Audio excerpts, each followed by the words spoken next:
Hello everyone and welcome to your first video lecture for environmental science. This is Miss Walker in case you couldn't tell, but we're going to be starting our very first unit, which is just a basic introduction to the class. And so we're really going to be focusing on just a few goals for this particular video. And the topic of our video is living more sustainably. So how can we do that? Well, first we have to be able to get a little bit of background information. And by the end of the video, these are the things that you should be able to do. You should be able to tell me the difference between the terms environment, ecology, and environmental science. You should also be able to discuss how life is supported on Earth. And I don't just mean in a particular spot, I'm talking about in all the different environments that exist. In addition, the last thing that we're going to talk about today is what an environmentally sustainable society is, and I would like you to be able to describe that. And to help you get there, these are the vocabulary terms that are also going to be discussed in our video, and these are found on your unit guide or in the guided notes if you're using those. So let's get started. Well, environmental science, which is the name of this course, its particular interest in the field of science revolves around a couple of things. One, we're very interested in how the Earth works. And we're not just talking beneath the Earth's crust with the core and the mantle and everything underneath. We're also interested in how organisms interact with their environments and their surroundings and how the environment impacts us. Now, one of the main focuses of environmental science is that of humans. We're very curious about how our actions impact the Earth and how we interact with the Earth on a daily basis. And last but not least, we have a number of environmental issues that have been becoming increasingly more worrisome. And they've been occurring for centuries. And so over time, we've learned how to deal with those issues, and we have to evolve in our ways of thinking as the issues themselves evolve and change. And so essentially, environmental science, it doesn't just focus on a particular science. It's an interdisciplinary subject that combines information from not only physical sciences, like chemistry and physics, but also social sciences, so social studies, history, economics, pretty much any topic you can think of, any subject, it all can connect with environmental science. And so that's why I like to show this image here, because on the left, it shows us that environmental science includes Earth's life support systems. So the atmosphere, water, life on the planet, and also things that aren't living, soil and rocks. Well, those are the non-living components of our environment, but we interact with those on a daily basis, and they impact things like the population size, economics. So for example, the oil supply is starting to decline, and that's because it's a resource that's not readily available, plus it's not easily replenished. Now with economics comes politics. You'll hear a lot of senators and also the president and other dignitaries all across the globe talking about environmental issues in addition to finances that are connected with those. And that last little bit up here, this worldview and ethics, this is all about what the world views as an issue, and it also talks about what the individual and your culture views as issues. So that's kind of the basis of what environmental science is. Now, there are a few goals with this particular class. We want to know and learn how nature works. We would like to know how the environment affects us and how we affect the environment. So those are the three overarching goals of this entire class. In addition, one of the things we're trying to strive for is to figure out how we can live more sustainably without causing harm to Earth, which is essentially our only life support system. Once all of the resources are gone and it's not capable of supporting human life, well, our population's probably going to start to decline pretty rapidly. All right, so we talked about what environmental science is, but when we talk about the environment specifically, it involves a couple things. One, the environment involves observing everything that affects a living organism, whether it's something that's living, whether it's something that's man-made, something that's not living, anything at all. So for example, think about how you were affected when you woke up and it was storming outside. That might change what clothes you wear, and it might change how you style your hair, anything. It might determine that you need to leave earlier from your house to avoid traffic, because that is the environment impacting you. In addition, we focus on a particular branch of biology called ecology. And this branch really takes a look at the relationships between living organisms and their environment. So again, how do organisms impact their environment, and how does the environment impact organisms? It's all about relationships. So that's essentially our very first learning target. We covered all of those three terms and talked about what they are and how they're different. So moving on to our life support system. All life, whether it's a human or an animal or a plant or any other organism, and also economies, so money, finances, they all depend on energy from the sun in addition to Earth's resources and ecological services. And I'm going to talk about that in just a little bit, but I want to focus on the sun. So not a lot of times do people really think about the sun giving anything more than light. But without the sun, plants wouldn't be able to harness that energy to produce sugars through photosynthesis. And typically, the vast majority of food chains and food webs and ecosystems are going to depend on those plants as a primary food source to get the food chain started. In addition, sunlight can be harnessed through solar panels like we see here in this picture. And we can convert sunlight with the solar panels into a usable form of electricity. In addition, sunlight is responsible for one of the major components of the water cycle, which is heating the water and causing it to evaporate, and then condense into clouds, and then precipitate with rain, snow, or whatever, depending on where you are.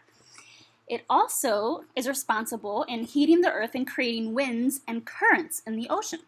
So solar energy is a pretty big deal in the fact that it is the basis for all life, whether it's something that we need to depend on to live, or whether we need it as an energy source, or, if you're a farmer, you might depend on the sun for helping grow all of your crops so you can make money.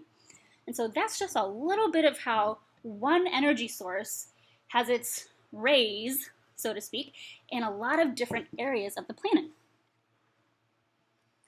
And so with regards to that, I would consider the sun a natural resource.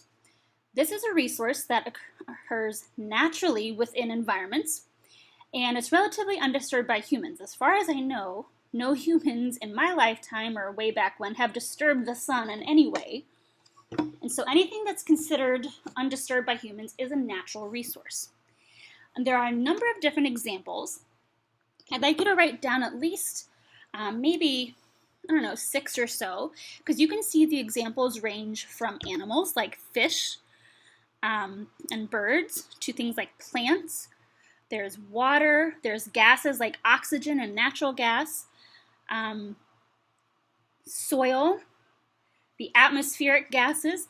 All of those are examples of natural resources. In addition, they're all things that can be impacted by humans. Now, when we take those natural resources and combine them with the services they can provide, otherwise known as ecological services, those two items combined together equal what's called natural capital. So these are things that we can harvest and sell for a profit, which I think is kind of silly. If it was there first, who's to say it's yours and that you can sell it?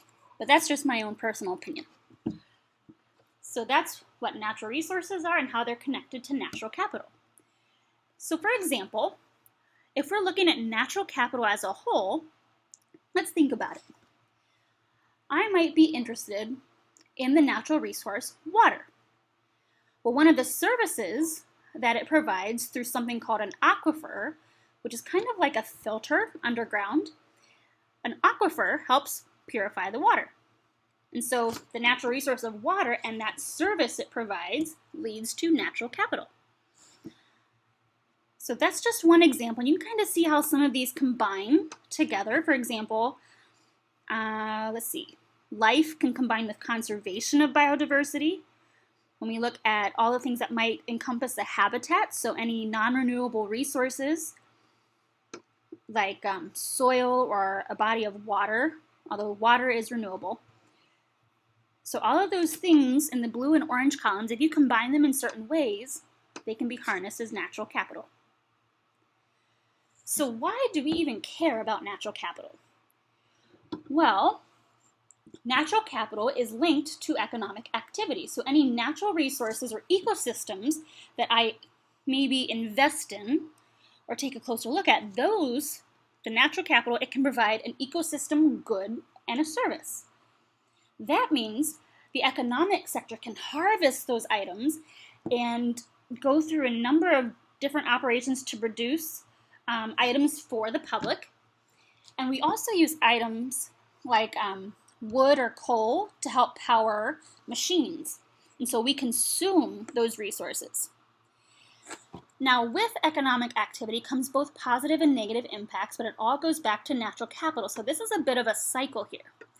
And so the main idea down here at the bottom is if we extract too much from our natural capital or cause any damage whatsoever, we're going to cause the natural capital to go down, which has a similar effect to the economy.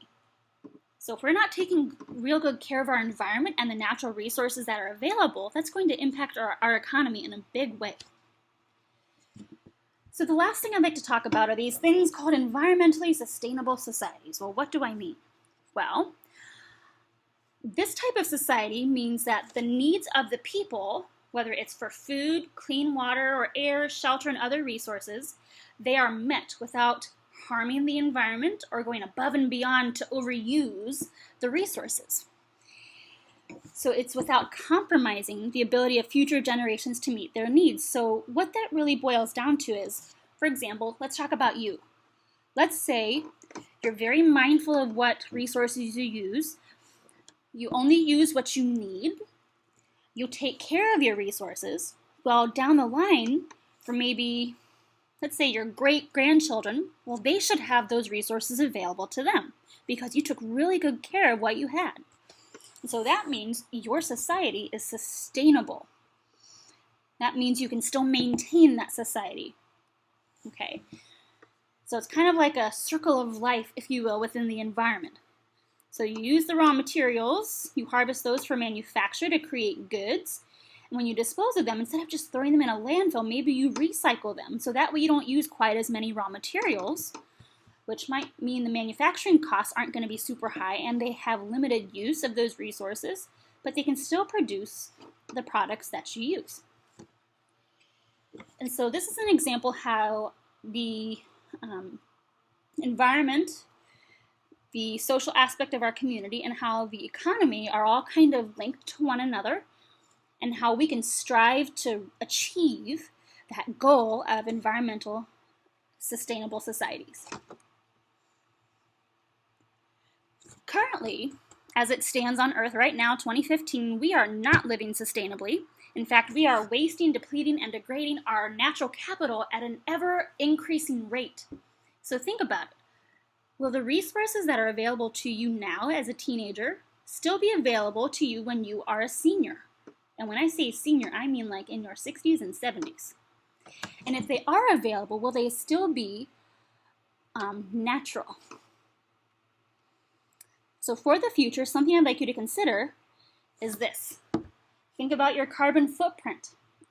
Essentially, how much of your electronics are you using? Are you being mindful of how many watts or kilowatts of electricity are you using? Are you recycling? Do you think about, could I walk or bike somewhere rather than driving? Okay, so it really is all up to you. And with that in mind, I am done. We've already talked about your task. Thank you so much for joining me. I will see you next time.